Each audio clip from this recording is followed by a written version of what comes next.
If only life were a straight path to our desired destination, wouldn't life be so much easier? Yeah, maybe. But those unexpected zigzags in our path teach us that life's tough struggles have greater purpose than we ever imagined.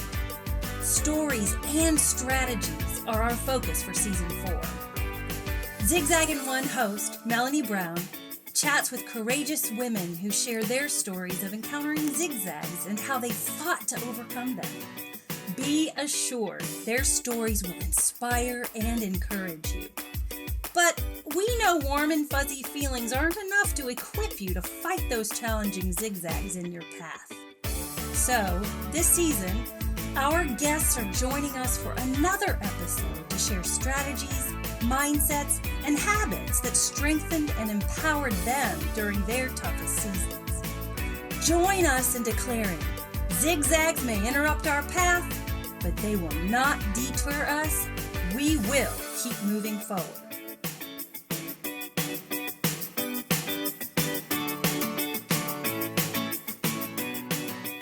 Welcome to the Zigzag and One podcast. Today's episode is a collision of my passion for sharing the stories of overcomers with my passion for and decades of working with students who struggle.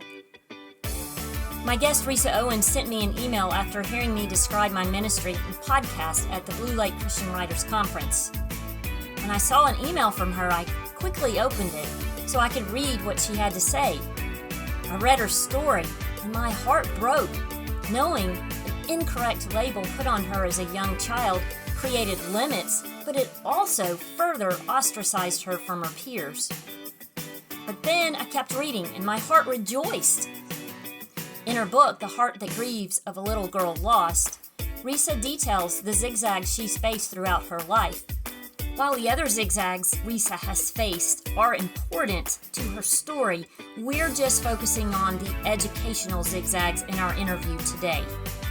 A moment ago, I said my heart both broke and rejoiced when reading Risa's email. It rejoiced because Risa knew God was walking with her throughout her journey.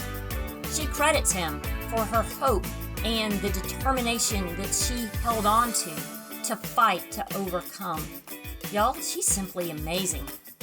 I'm excited to share with you my conversation with author, speaker, and friend, Risa Owens.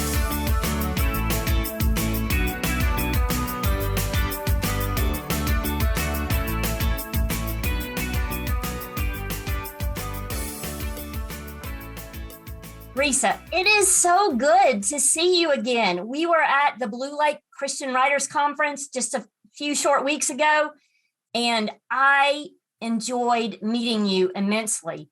As a special ed teacher, your story hit me right between the eyes, and I knew that we had to talk and share your story on the podcast. So welcome. Well, thank you, Melanie, for having me. I am so excited to be here and to tell my story. It has been a long time coming to be able to be here to tell it to hopefully millions of people. Many people are going to be amazed at what you have gone through, how you have fought to overcome way before you even knew what it meant to fight to overcome. So that tells me it is so ingrained in you. That's what makes your story and you so beautiful. I'm just telling you, it's just incredible. So let's get started. Okay. It goes all the way back to when you were in your mom's tummy. So start there, if you will. Okay. Well, first of all, my mother was not supposed to be able to have any more children. When she got sick, they didn't think that she was pregnant, so they went to do all kinds of tests. They did x-rays, GI tests, and lo and behold, what did they find on the x-rays but me? Well, due to all those testing, they, not knowing in the early 60s that a fetus or a baby should not be exposed to radiation, they didn't think twice. So my mother had a difficult pregnancy and she wasn't gaining weight. The doctors were fearful that She wasn't going to make it, and I was not going to make it. In about her 6th or 7th month, they started telling her that I was not going to make it. Toward the end of her 7th month, she went into labor. That's early. Yes, it was. When she got to the hospital, the doctor said, well, there's no way you can have that baby yet. It couldn't weigh more than a pound. It's just going to die. Well, her water broke. She lost all of her amniotic fluid. Everything just went crazy. And the doctor said, well, Miss Owens, there's just no way that baby is going to die. So they sent her home, gave her some medicine, said by in the morning, you will miscarry. Just miscarry into the commode, flush the remains into the sewer system, and it'll all be done and over with. When she told me that, I couldn't imagine a doctor telling the mother to flush the baby into the sewer system. I was never told exactly what she did, if she took the medicine or what she did. So about a month later, she shows back up at the hospital, still pregnant. Wow. In labor again. Well, the same doctor was there at the hospital. He looked at her and he said, there's no way you can still be pregnant. Well, Miss Owens, you're going to be delivering a dead baby tonight. There's no way that baby could have survived in the womb for over a month without no amniotic fluid, without any nutrients, without anything. It is going to be dead. So a couple of hours passed. She delivered a little girl, being me, very much alive and weighing in at 5 pounds. That is just incredible. It was, especially in 1962. They did not have the medical science, the technology to take care or to even know what was going to happen at that point. In your book, I remember reading what the doctor said. If you wouldn't mind sharing that. He looked at her and he said, Miss Owens, if I had not witnessed this myself, I would never have believed that your child would have been born alive. She is a medical miracle because there is no way she could have lived. She is a miracle because medical science tells us that she couldn't have lived. She couldn't have made it this past month. My mother, being my mother, just looked at it and with her dark, glossy eyes, she didn't say a word to him. And I want to say that you are definitely a medical miracle, but you're also a miracle from God, because there is no other explanation for how you survived an entire month without the amniotic fluid. Yes. So praise God. Amen. And as we continue on your story, the next 5 years, you spent a ton of time at the doctor's office, in the hospitals, going through testing. And tell me why that was necessary.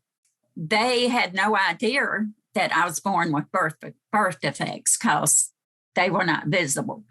Due to the radiation from the x-rays and the lump in the womb, it caused me to be born with a immune system disorder. And it caused me to be sick all the time. And then besides that, I did not start talking until I was 4 years old. And they couldn't figure out why I was not talking.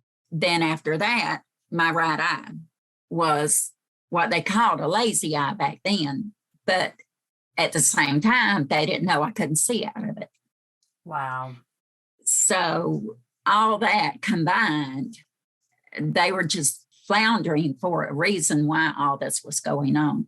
And then once they started finding out the conditions of my birth, the doctor's like, oh, well, that's the reasons right there, but we don't know what to do about it.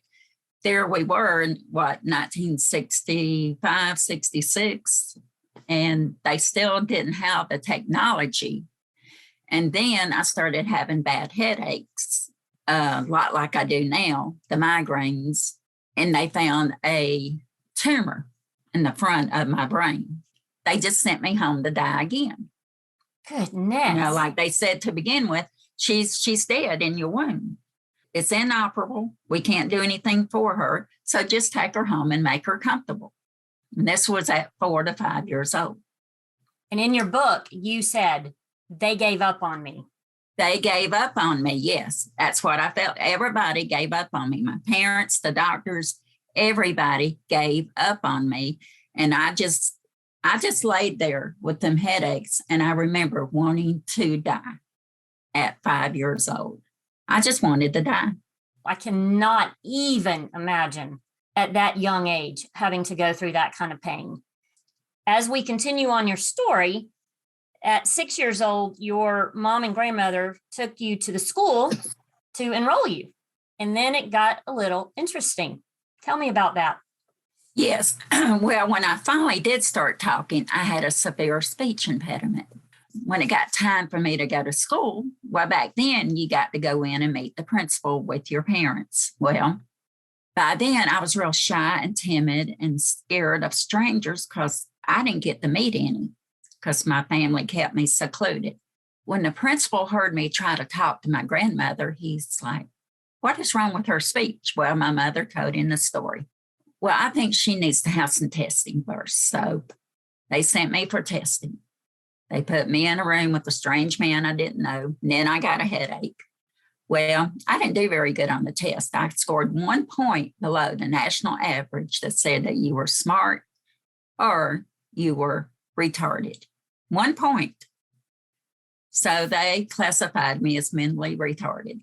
Wow. So therefore, I couldn't go to school. As they put it, we don't have a school for kids like her. Wow. So she can't go to public school. So I had to wait another 6, 7, 8, 2.5 years before I could go to school. And then it was in Fairhope, Alabama, when they sent me to school with the severe mentally retarded children. That is so heartbreaking.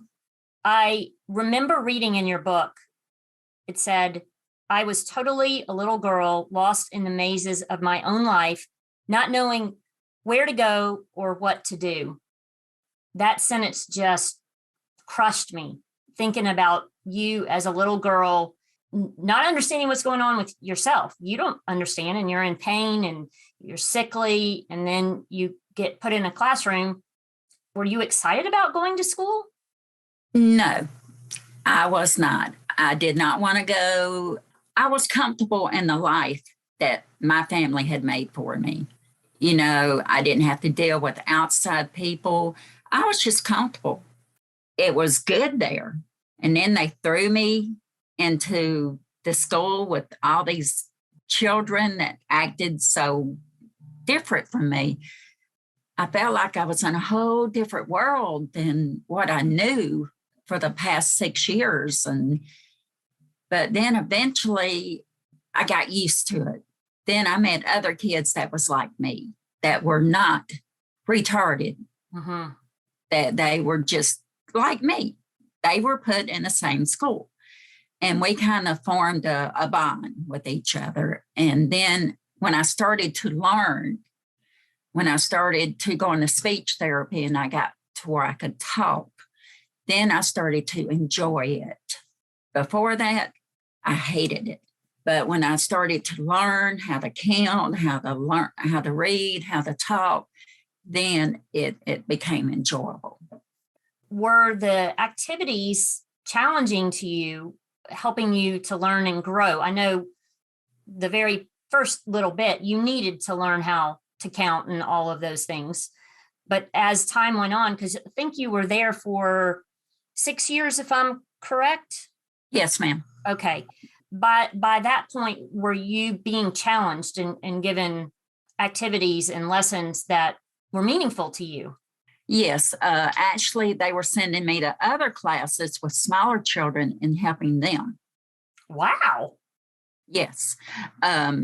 They were telling me that I was good with the smaller children and helping them to complete their lessons, complete their activities. And then in your 6th year at this special school, they had a meeting with your parents and told them, "We've done some testing and here's what we found." If you could share that. Yes, they finally realized that I was not retarded. I was just had a slight learning disability, and that being mainly in math. And that they wanted to use me as a test case. If I could go to summer school in a public school and make at the minimum a C in 7th grade English, then they would then transfer me over into the public school system. I love this part, Risa. I loved this part so much. Well, at first, I was not too sure about it because I had already been bullied by some of those kids from that public school for being, for going to the school I was going to. So at first I was like, But then that determination that I had to show everybody that who I was and who I was not, I'm like, okay, I'll do this. Well, I went, I did that semester, and I walked out of that class with an A+. With an A+. Love this. I walked out of that class. I showed them all. Yes, you did. I was cheering when I read that part of your book. As a special educator, that's the biggest thing, is when the students that I work with go above and beyond and they're determined and they blow it out just like you did. And I was so excited for you. You showed them, you did. And it said in your book, and I love this sentence, I was determined to become more than what had been spoken over me all those years ago. That is so powerful, Risa, so powerful. Well, I had an incident that happened that made that determination rise up in me. And I was determined that my family, other kids, people that knew me had spoken, put labels on me. Yes. And I was just not going to bow down and let that happen. I was determined. I turned humiliation into determination. Woo! Like that. And, I was going to beat it. And you did. Yeah, well, I became a single mother. And that was one thing that I didn't think that I could do. First, I was scared to death. I was like, oh, life has not prepared me for this. And I'm like, unbeknownst to me, God had prepared me for being a single mother, because everything I'd been through since a child on up had prepared me to be a single mother. So I raised a daughter on my own, and she's become a very contributing member to society. And I have dealt with health issues all my life, and I have become an author. Yes, and that's how I know you. Yeah, I've written 2 books, on my 3rd, working on a few more. That is amazing. Because if you travel back to where you were educationally, in that you've really honed in on the English language to write books that are published and to speak to audiences, and both of those things, while someone who is mentally retarded, and I continue to use that word, even though it's not socially acceptable anymore. And in the educational world, intellectual disabilities, I use it because that's the terminology that was spoken over you. Those people certainly could write and speak, but it would be very, very challenging for them. And you have gone way past what was spoken over you. That, my friend, is an overcomer.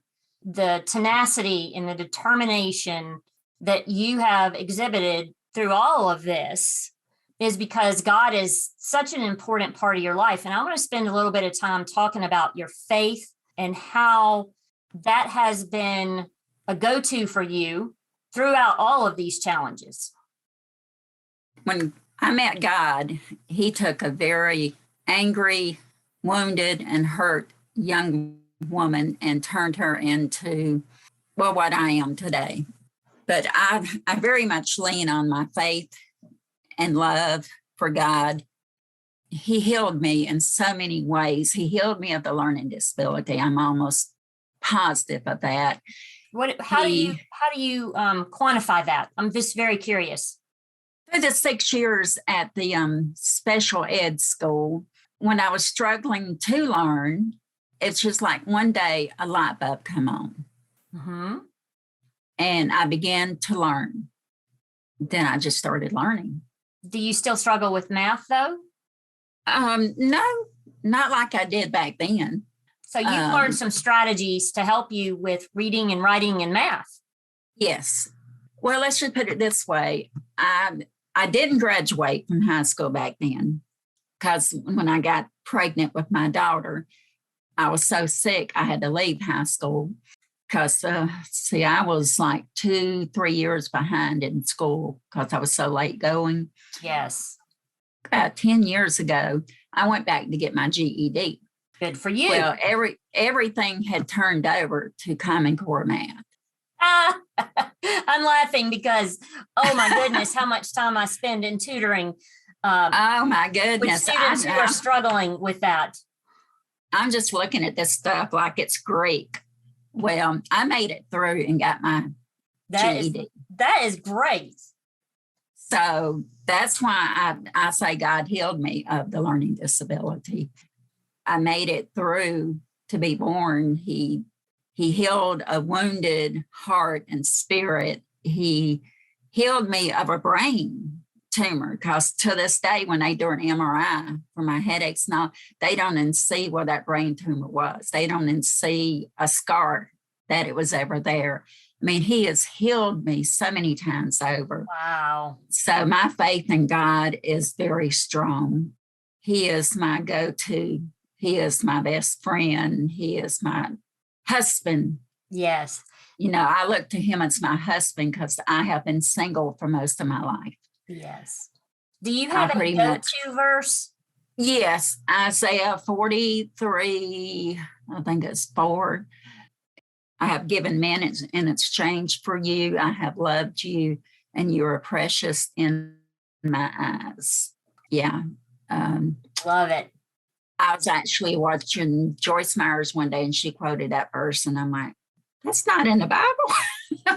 And I went and found it, and sure enough, it was. And that has been my verse for years now. And, I would say that you are precious in his sight. He has done amazing things in and through you. It's just incredible. Yes. And he also healed the relationship between me and my mother. We did not have a good relationship, and that come at the end of her life, but it still happened. So, I mean, God is just amazing. As we wrap up, let's talk about what your one takeaway would be. That one thing that you want those who are listening to remember about your story. What would that be? I would say that no matter what you've been through, no matter what others might say about you, always remember what's important is what God thinks about you. Yes, indeed. And that you can do anything. All things are possible through God. Hey, I'm living proof that all things are possible through God. If you just believe and lean on him, anything can happen. Anything can be done. At the end of the show, we always go out with our tagline. Would you be willing to share that? Yes, ma'am. When life zigs and zags, keep moving forward. Excellent, Risa. And you have kept moving forward. I think that there are plenty of people trying to keep up with you because you just keep moving forward, no matter how many zigzags you encounter. I am just grateful for you sharing today, and thank you for being a part of the show. Well, thank you for having me. I appreciate it. I wonder if you'd come back and let's talk about some strategies that you have put in place throughout your life that have been valuable to helping you to fight to overcome. Well, yes, ma'am. I'd be delighted. Fantastic. Well, we will meet again. Thank you so much, Risa. Thank you.